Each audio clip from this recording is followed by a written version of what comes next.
Hi friends, good morning. అందరు ఎలా ఉన్నారండి? ఏం చేస్తున్నారు? బాగున్నారా? నేనైతే చాలా బాగున్నానండి. అలాగే మీరు కూడా బాగుండాలని దేవుని మనస్ఫూర్తిగా కోరుకుంటున్నాను. ఇవాళ మీకోసం అయితే మరొక వ్లాగ్ని అయితే షేర్ చేయబోతున్నానండి. మన ఛానల్ కానీ ఎవరైనా ఫస్ట్ టైం కానీ చూస్తున్నట్లయితే ప్లీజ్ సబ్స్క్రైబ్ చేసుకోండి. ఇంకా బెల్ ఐకాన్ అయితే యాక్టివేట్ చేసుకోండి. ఇవాళ అయితే నా మార్నింగ్ వ్లాగ్ని అయితే మీతో షేర్ చేస్తున్నానండి. ఇవాళ అయితే 5:30కి అలా లేచేసి ఇంకా బయటంతా చిమ్మేసుకొని నీట్గా మొత్తం అయితే కడిగేసిన తర్వాత ఇంక ఇక్కడికి వచ్చేసి అయితే కాఫీ అయితే పెడుతున్నానండి. ఫస్ట్ మార్నింగ్ లేగానే కాఫీతోనే డే అనేది స్టార్ట్ అవుతుంది. ఇంకా నైట్ వచ్చేసి గిన్నెలు ఏమి తవ్వకుండా పడుకునేసానండి. నైట్ అయితే వర్క్ చేయకుండా అంటే ఇంట్లో పని అంతా చేసుకోకుండా కానీ పడుకుంటే చాలా చిరాగ్గా ఉంటుంది. అందులోనూ గిన్నెలు కానీ తోమకపోతే ఇంకా చిరగ్గా ఉంటుందండి. ఎందుకంటే మార్నింగ్ లేగానే స్టవ్ కాడికి రావాలంటే కొంచెం విసుగ్గా అనిపిస్తుంది. కాకపోతే నైట్ అంటలన్నీ అయితే నీట్గా అయితే అదే తినేసాకైతే క్లీన్ చేయలేదు. ఇప్పుడైతే అవన్నీ క్లీన్ చేయాలి. ఏదైనా క్లీన్ చేయాలన్నా, ఏదైనా ఇంట్రెస్ట్గా పని చేయాలన్నా ఫస్ట్ అయితే కాఫీ తాగాలి. కాఫీ అయినా టీ అయినా తాగితే కొంచెం అయితే మైండ్ రిలీఫ్గా ఉంటుంది. ఇంకా అక్కడైతే మా ఆయనతో మాట్లాడుతున్నాను, లేకపోతే ఏదో సాంగ్ పాడుతూ ఇంకైతే కాఫీ అయితే కలుపుకుంటున్నాను. కాఫీ తాగితే చాలా ఫ్రెష్గా ఉంటుందండి మార్నింగ్. ఇంకా ఆ గిన్నెలన్నీ ఒక వైపు చూస్తూ ఉంటే టెన్షన్గా ఉంది. అంటే గిన్నెలన్నీ చూస్తే చిరాగ్గా అనిపిస్తుందండి. అందులోనూ మార్నింగ్ చూస్తే ఇంకా చిరాగ్గా ఉంటుంది. ఎందుకంటే మార్నింగ్ అంతా హడావిడిగా ఉంటుంది కదా. ఇంకా పిల్లల్ని స్కూల్కి పంపించడం, ఇంకా మా ఆయన పని మీద వెళ్ళడము, ఇంకా పాపను చూసుకుంటూ చాలా అంటే చాలా చిరాగ్గా ఉంటుంది. అందుకోసమే ఆల్మోస్ట్ గిన్నెలు నైటే తోమడానికి ట్రై చేస్తాను. ఇవాళ అయితే నైట్ అయితే తోమడానికి కుదరలేదు. ఇంక ఇక్కడైతే స్ట్రాంగ్గా అయితే కాఫీ కలుపుకుంటున్నాను. మామూలుగా అయితే కాఫీ పౌడర్ చాలామంది తక్కువ వేసుకుంటారండి. నాకైతే కాఫీ పౌడరు తక్కువ వేసుకుంటే నాకు ఇష్టం లేదు. నేనైతే స్ట్రాంగ్గానే వేసుకుంటాను. నేను సన్ రైజ్ ఉంటుంది కదా, అదైతే యూస్ చేస్తాను. నేనైతే 2 వేసుకుంటానండి. ఇంకా కాఫీ కూడా నాకు మామూలుగా బర్రె పాలు పోస్తారు కదా, అవైతే పాలు తాగడానికి ఇష్టం ఉండదండి. ఎందుకో ప్రెగ్నెన్సీ టైంలో కూడా నేనేమి మామూలుగా బర్రెపాలు మాకు ఇక్కడ దొరుకుతాయి, అయినా కూడా నేను తాగేది కాదు. ఎందుకో నాకు ఎండ ఇష్టం లేదు. అదొక విధమైన స్మెల్ వస్తుందండి. ఆ స్మెల్ అయితే నాకు నచ్చదు. అందుకోసం మాకైతే ఇక్కడ పోస్తారు, కాకపోతే నేను పోపించుకోను. ప్యాకెట్ పాలే, ఇంకా పిల్లలకు కూడా ప్యాకెట్ పాలే అండి. వాళ్ళు కూడా తాగరు. వాళ్ళకి ఏంటంటే బర్రెపాలు యూస్ చేస్తే బర్రెపాలు కానీ వాళ్ళకి తాపించానుకో మోషన్ అయిపోవడం అలా జరుగుతుంది. సరేలే ఇంకా పడనప్పుడు అది ఎందుకులే అని చెప్పేసి ఇంకా పిల్లలకైతే ఇద్దరికి పాలు కాసి ఇచ్చేసాను. నేనైతే ఇక్కడ కాఫీ పెట్టుకుంటున్నాను. ఈ ట్రైపాడ్ సెట్ చేసుకోవడంలోనే రోజంతా అయిపోతుందండి. అంటే మనం డైలీ కానీ వ్లాగ్స్ తీస్తూ ఉంటే ఏ ట్రైపాడ్ ఏ యాంగిల్లో పెట్టుకుంటే ఎంతవరకు కనిపిస్తుంది అనేది తెలుస్తుంది కదా. అలా కాకపోయే ఎందుకంటే పిల్లలు ఉన్నారు కదా, వాళ్ళని చూసుకోవడానికే అయిపోతుంది. లాగ్ రోజు తీద్దాం అనిపిస్తుంది. కాకపోతే కొన్నిసార్లు ఏం తీయాలో అర్థం కాదు. కొన్నిసార్లు ఏంటంటే తీద్దాంలేని ఏదో ఒకటి తీసేస్తా అట్లా ఉంటాను. ఇంకా ఇక్కడైతే కాఫీ అయితే తాగుతున్నాను. కాఫీ తాగేసి కొద్దిసేపు కూర్చుంటే కొంచెం రిలాక్స్గా అనిపిస్తుంది. తర్వాత పిల్లలతో అయితే ఒక 10 మినిట్స్ 15 మినిట్స్ వాళ్ళతో స్పెండ్ చేస్తానండి ప్రతిరోజు మార్నింగ్. అంటే ఎక్కువ టైం ఉండదు కదా, కాకపోతే 10 మినిట్స్ దగ్గరికి తీసుకొని ఇద్దరిని మాట్లాడుతూ ఉంటాను.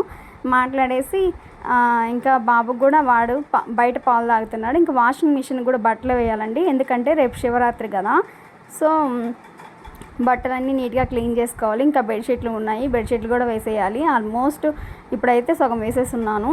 అవి వాషింగ్ మిషన్లో ఉతుకుతూ ఉన్నాయి. ఇంక ఇక్కడైతే చూడండి గిన్నెలు కూడా మొత్తం నీట్గా తోమేశాను. ఇప్పుడు కాదండి హ్యాపీనెస్ అనేది, గిన్నెలన్నీ షింక్ నిండా ఉంటాయి కదా, అవన్నీ తోమేసినాక షింక్ కడుగుతున్నప్పుడు హ్యాపీనెస్ అనేది వస్తుంది. ఇంకా మొత్తం అయితే గిన్నెలు నీట్గా కడిగేసాను. ఇంకా కాఫీ తాగాం కదా, ఆ కప్పులు కూడా అయితే నీట్గా కడుగుతున్నాను. ఇంకొక సైడ్ వచ్చేసేమో రైస్ అయితే పెట్టున్నానండి. ఇవాళ టిఫిన్ ఏం చేయలేదు, ఒకేసారి లంచ్ చేసేద్దాంలే, అన్నం చేసేస్తాము. మధ్యాహ్నం నుంచి కొంచెం బయటికి వెళ్ళాలంటే రేపు శివరాత్రి కదా, ఫ్లవర్స్ అవన్నీ తెచ్చుకోవాలి. సో నెల్లూరుకి అయితే వెళ్ళాలి. అందుకోసమని ఇక్కడ బాటిల్స్ అన్నీ కూడా నీట్గా క్లీన్ చేసేస్తున్నాను. మార్నింగ్ ఏంటంటే గిన్నెలు తోమడం అంటే చాలా కష్టం అనిపిస్తుంది, కానీ తోమేటప్పుడు ఏంటంటే అన్నీ ఒకేసారి క్లీన్ చేయాలి అనిపిస్తుంది. నేనైతే వంట చేస్తూ కూడా మొత్తం ఒకేసారి క్లీన్ చేసుకుంటూ ఉంటాను. ఇంకా రైస్ కడిగి పెట్టేశాను. బియ్యం అయితే ఒక పక్క నానుతూ ఉన్నాయి. ఎప్పుడైనా కూడా రైస్ ఉండేటప్పుడు ఒక 15 మినిట్స్ ముందు కానీ రైస్ కానీ బాగా నానబెట్టుకుంటే రైస్ అనేది కొంచెం పొడవుగా బాగా మెత్తగా అనేది వస్తుంది. ఇంకా నైట్ అయితే ఇక్కడైతే నిన్నేం కర్రీ నిన్న వచ్చేసి నేను ఇంట్లో చికెన్ కర్రీ ఉండింది, ఇంకా ఎగ్ కర్రీ చేశానండి. ఇంకా నైటు మా వారు వచ్చేసరికి కొంచెం లేట్ అయిపోయింది, ఆయన బయట తినేసి వచ్చేసారంట. ఇంకా నాకు బాబు కోసం ఇద్దరికి టమోటా పచ్చడి అయితే చేశాను. ఆ పచ్చడి హడావిడిగా చేశానండి. ఒక 10 మినిట్స్లో చేసేసాను. 10 మినిట్స్ కూడా కాదు, ఒక 8 మినిట్స్లో చేసేసాను. కానీ పచ్చడి అయితే చాలా టేస్టీగా ఉంటుందండి. అప్పుడప్పుడు ఏంటంటే వంటలు మనం తొందరగా చేస్తాం కదా, అప్పుడే కర్రీ అనేది బాగా వస్తుంది. ఇంకా నేను బాబు ఇద్దరం నైట్ ఆ పచ్చడి వేసుకొని తింటూ ఉంటే మా ఆయన కూడా చాలా ఏదో కలర్ఫుల్గా పెట్టేసరికి టేస్ట్ చేసి అయితే చించేసావు పో అని చెప్పారు. ఇంకైతే ఆహా బాగుంది అనుకొని, ఇంకా మామూలుగా అయితే ఎప్పుడు కర్రీస్ అవి చేస్తానా బాగుంది లేదు ఇది అంటారు, కానీ నైట్గా ఆ పచ్చడి చూపిస్తే బాగుంది అని చెప్పారు. ఇంకా ఆ పచ్చడి కూడా ఉంది. ఎగ్స్ అయితే ఉడకబెట్టాలి, ఎగ్స్ ఉడకబెట్టేసి రసం చేసేయాలండి. టమోటాస్ అయితే చాలా ఉన్నాయి, ఇంకా టమోటా రసం అయితే చేద్దాము అనుకుంటున్నాను. అందులోనూ రసం అయినా కూడా ఎక్కువ తినరండి, కానీ ఇవాళ టమోటా రసం చేశాను చింతపండు వేయకుండా. మా ఆయనకి ఏంటంటే పులుపు అవన్నీ ఏం తగలకూడదు, పులుపు లేకుండా ఉండాలి.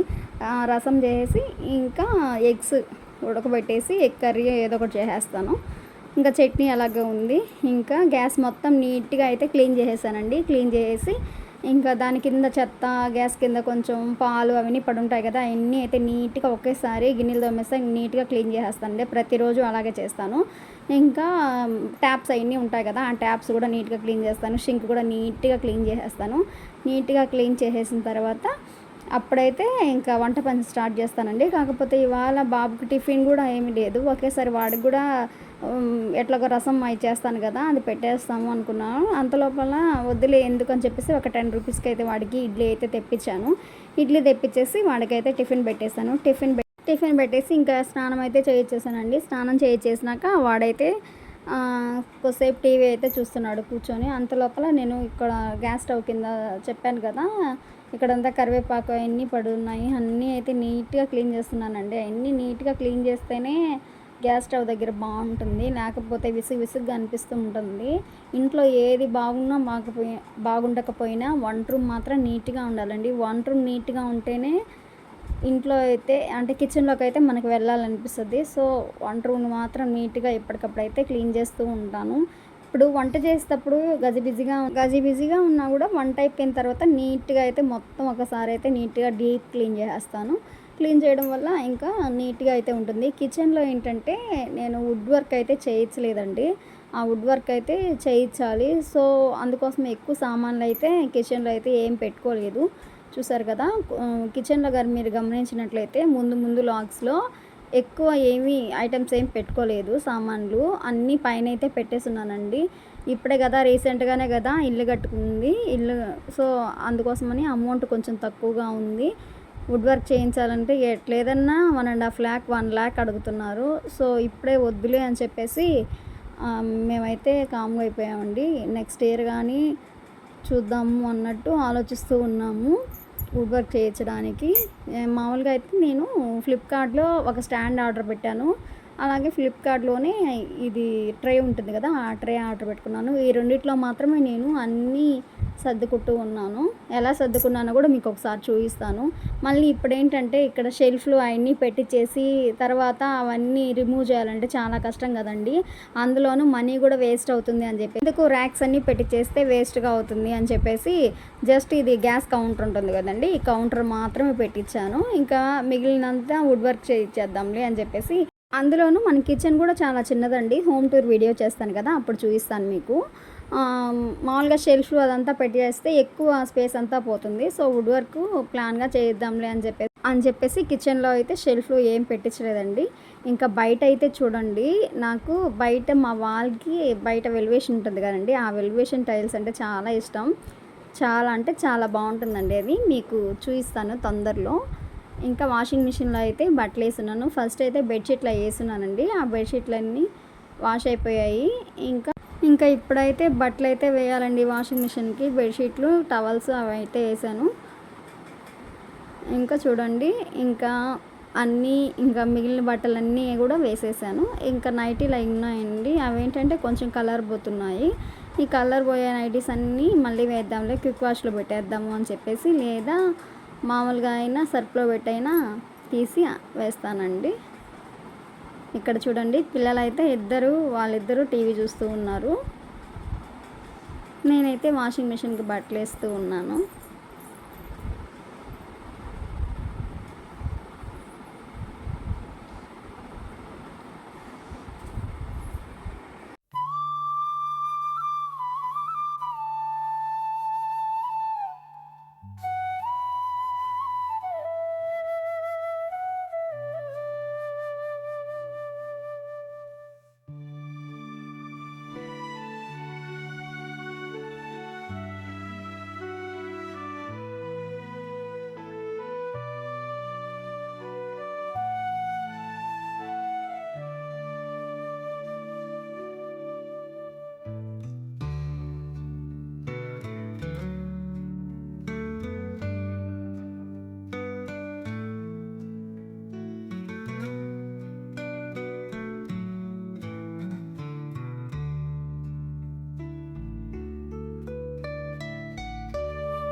ఇంకా వాషింగ్ మిషన్లో అయితే బట్టలు వేయడం అయితే అయిపోయిందండి. అక్కడైతే వాష్ అవుతూ ఉన్నాయి. ఇంకా లోపలికి అయితే వచ్చేసాను. చెప్పాను కదా గ్యాస్ అంతా నీట్గా క్లీన్ చేసేసాను.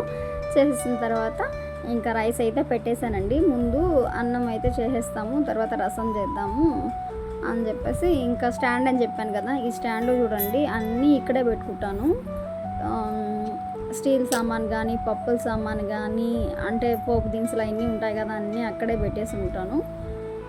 ప్రస్తుతానికైతే నాకు అన్నీ అయితే సరిపోతున్నాయండి. ఎందుకంటే ఒక 3 పెద్ద బాక్స్ ఉంటాయి కదా, దాంట్లోనే పప్పులు ఉప్పులన్నీ పెట్టేస్తున్నాను. కందిపప్పు కానీ, పెసరపప్పు కానీ, శనగపప్పు కానీ అవన్నీ. లేదు అంటే ఒక స్టాండ్ ఏమన్నా ఆర్డర్ పెట్టుకుందాము అని అనుకుంటున్నాను. మీషోలో ఒక స్టాండ్ అయితే ఉందండి, మామూలుగా ర్యాక్స్ లాగే వచ్చింది. అదైనా ఆర్డర్ చేసుకుందాం అని అనుకుంటున్నాను. చూద్దాము. ప్రస్తుతానికైతే నాకైతే ఏం ఇబ్బంది లేదు, మొత్తం అయితే దాంట్లో సరిపోతున్నాయి. ఇంకా ఫ్రిడ్జ్ చూడండి, ఫ్రిడ్జ్ మీద నేను ఎన్నిసార్లు ఏం లేకుండా తీసినా అన్నీ ఒక్కొక్కటి అయితే వేస్తూ ఉంటారు. నా కొడుకు చూడండి వాడు ఏం చేశాడో, దాన్ని చించి పేస్ట్ని అలా చేశాడు. చేసేసిన తర్వాత మార్నింగ్ మా ఆయన పేస్ట్ బ్రష్ ఇవ్వు అన్నారు. ఇవ్వగానే అక్కడ అసలు పేస్టే లేదు. మార్నింగ్ తిట్లు అయితే పడ్డాయి. ఇంకా అదైతే కట్ చేసి కొంచెం పేస్ట్ అయితే ఉంటే ఇచ్చాను. మీరు కూడా ఇలాంటి సిచ్యువేషన్స్ ఎప్పుడైనా ఫేస్ చేశారా? చేస్తుంటే కమెంట్ చేయండి. ఇంకా ఎప్పుడు కూడా ఆ ఫ్రిడ్జ్ మీద అవన్నీ ఉండకూడదని నేను అనుకుంటున్నాను. అందుకోసమే అక్కడ ఏదో ఒక దేవుడి బొమ్మ కానీ పెట్టేసామనుకోండి, అక్కడ అవన్నీ అయితే పెట్టరు. చేస్తాను ఏదో ఒకటి, కృష్ణుడి బొమ్మ ఏదో ఒకటి అయితే అక్కడైతే పెడతాను, లేకపోతే బుద్ధుడు ఏదో ఒక విగ్రహం అయితే అక్కడ పెడతానండి మామూలుగా. ఇంకా ఇవన్నీ నీట్గా క్లీన్ చేసుకోవాలి. బాబు అయితే స్కూల్కి వెళ్ళాక వంట అయిపోయాక అయితే క్లీన్ చేస్తానండి. ముందు వంట చేసేయాలి. ఇంకా క్లిప్స్ ఉన్నాయి కదా, ఇల్లు మొత్తం క్లిప్స్ ఎక్కడంటే అక్కడ పెట్టేస్తాను. వీడియో కానీ నచ్చినట్లయితే please do like and share and subscribe. By.